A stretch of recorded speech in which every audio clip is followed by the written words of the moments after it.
Hi everybody, and welcome back to 2BeLikeChrist. In today's video, we're going to continue our study in the book of Matthew. It's been a while since we did one of these studies, and I've got some new software that I'm going to try out, and so we'll see how it goes. Matthew chapter 6, verse 16 through 18 comes right on the tail end of the Lord's Prayer, and this actually has to do with fasting. And Jesus is taking issue with some of the people, the Jewish rulers likely, who are doing fasting, but they're doing it wrong. Fasting was a good thing. Actually, under the old law, the children of Israel are only commanded, as far as I can tell, to fast one day out of the year, and that was the Day of Atonement. But some people, whether for spiritual discipline or to be closer to God, chose to fast more often, sometimes even a couple times a week. And that's all well and good, but Jesus takes an issue with certain people who he calls, hypocrites, because of the way that they were doing it. What were they doing? He says here that they're making their faces look gloomy, that they are disfiguring their faces whenever they fast. And why do they do that? It's so that they can be seen by other people. They want to look all sad and pathetic so that when people look at them, they realize, oh, he must be fasting. He looks terrible. And other people would think that they had made some great sacrifice for their fasting. But there's a problem with this, and the problem comes in the fact that they are misdirecting their religion.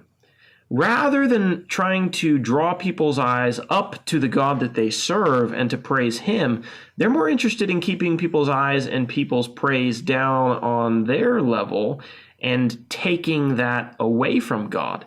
And that's a problem. Why does Jesus in this text call them hypocrites? Is it because they're pretending like they're not eating, but actually they're going home and when nobody's looking, shoving, Cheez-Its in their mouth? Well, probably not. I think he's dealing on a level a little bit deeper than that. The reason that he calls them hypocrites is because they're using something that is intended to be directed towards God, and they're using that as a guise to bring glory to themselves, right? And that's a definition of a hypocrite.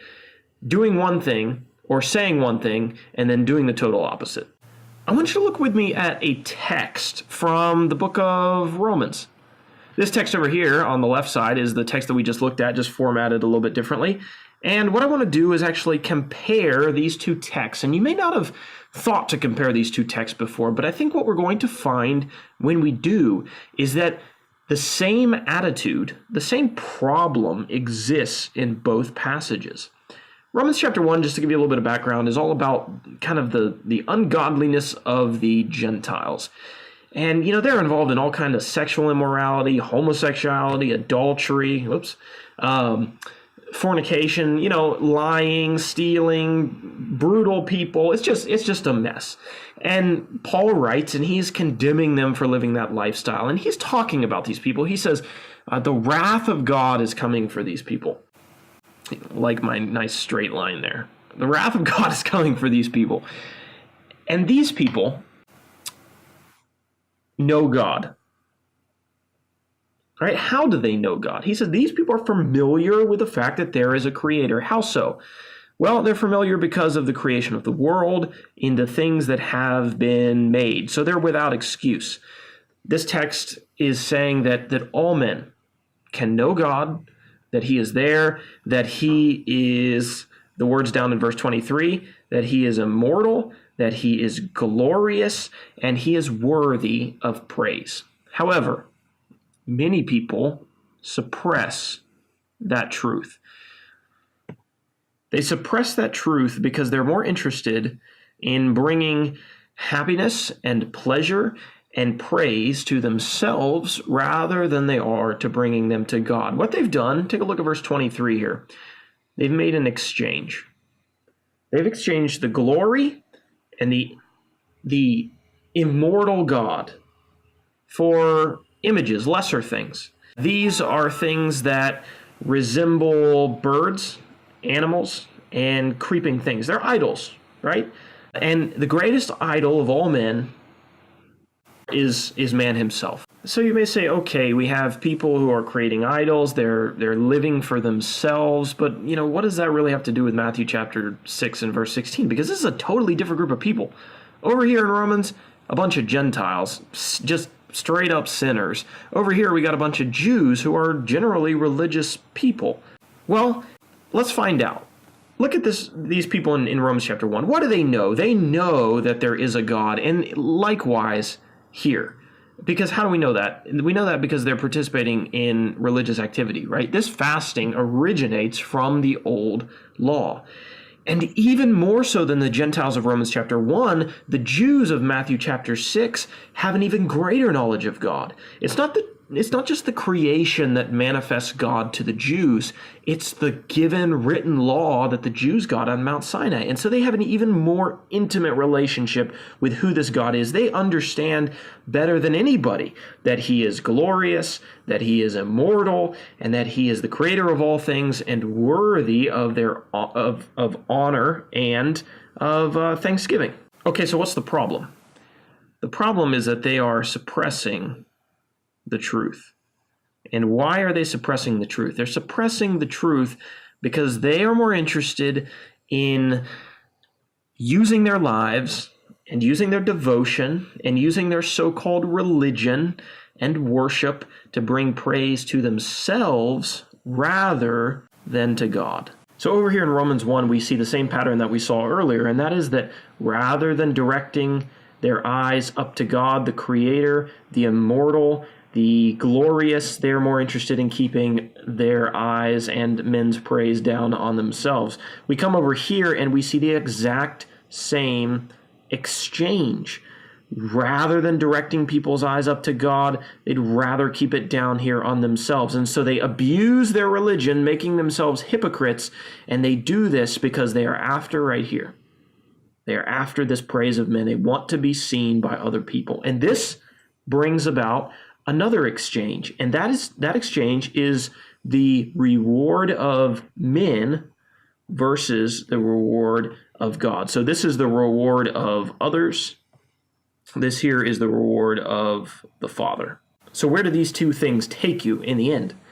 If you're interested in keeping your eyes down here and living for yourself, then ultimately this reward, the reward of other men, will take you up here to Romans chapter 1 and verse 18, and that is to the wrath of God. You are taking something from God that he deserves, and therefore his wrath will come upon you. Now, what about this down here? This reward, if you are willing to let the Father reward you and direct praise to him while you're on the earth, which may not be as fun, but ultimately makes much more sense because he is worthy, then ultimately what your reward is going to be a sharing of the glory and of the immortality of the Father. What have these people in Matthew chapter 6 done? They've done the exact same thing that the people in Romans 1 have done. They've caught the same disease, and it's a love of the praise of others. It is making idols out of men, both out of themselves, because they want praise to be directed at themselves, and they're interested in courting the praise of everybody around them. So what is their idol? Their idol is, just as these people over here, it is man himself. What this gives us then is a very interesting situation because we split these two down the middle here, and what we have on the right side is a very different group of people from what we have on the left side. On the right side, we have just total rebels against God. They don't seem to have any desire to be pleasing to God or to even pretend like they're pleasing to God, and likely they know that they're living rebellious lives towards God, and they're not interested in reconciling. Over here, though, on the left side is a very different group of people. It's a group of people who is at least pretending or is using their religion or a guise of religion in order to bring glory to themselves. Now, some of these people are probably aware of what they're doing. They know very well that they are hypocrites. However, I think with many of the Pharisees, and with many people throughout history from that time on, many people who belong over here in this camp may not even be aware of the devil's trick that's giving them this Romans 1 attitude.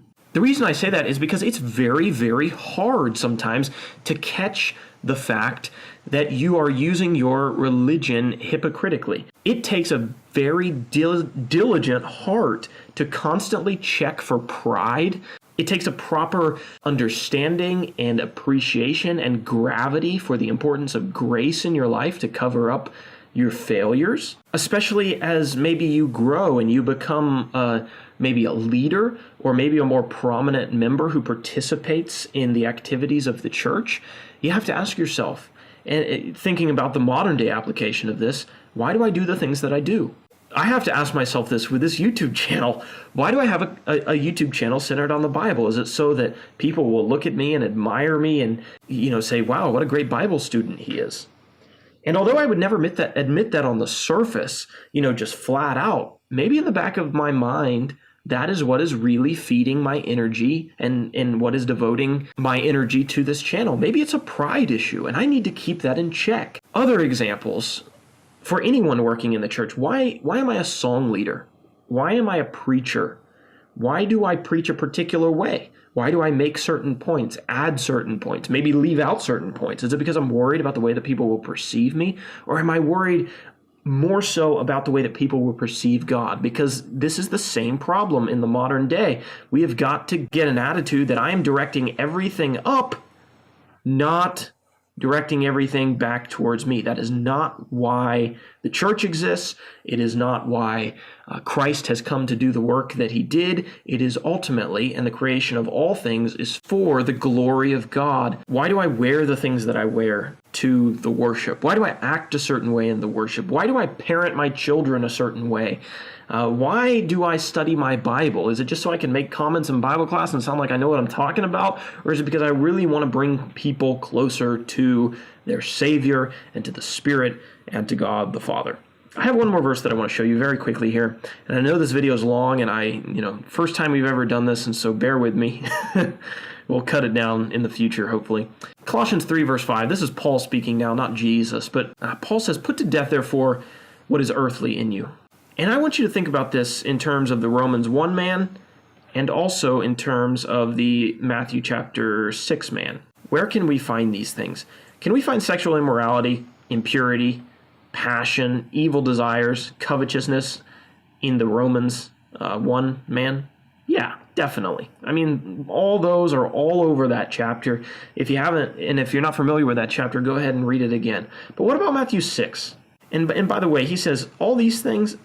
Covetousness is what? Is idolatry. That's totally what the Romans 1 man struggles with. He's made idols because he refuses to recognize the one true God. What about the Matthew 6 man, though? Sexual immorality? What about impurity? Passion? I don't really see those in that text. Evil desire? Maybe a little bit, yeah. What about covetousness? What is covetousness? Covetousness is wanting something that doesn't belong to you or that you shouldn't have, right? And being willing to do just about anything to get it. What is the problem of Matthew 6 and Romans 1? It's this, right? People redirecting praise that belongs to God and keeping it down here so that they can receive it. That is wanting something that doesn't belong to you. You are not, and I, are not worthy of praise. The direction that praise should be headed always and forever is up to God. And so does covetousness and Colossians 3:5 apply to Matthew 6? Absolutely. And whenever we do that, we are making ourselves a god. We are taking what belongs to him and directing it towards ourselves, which is what?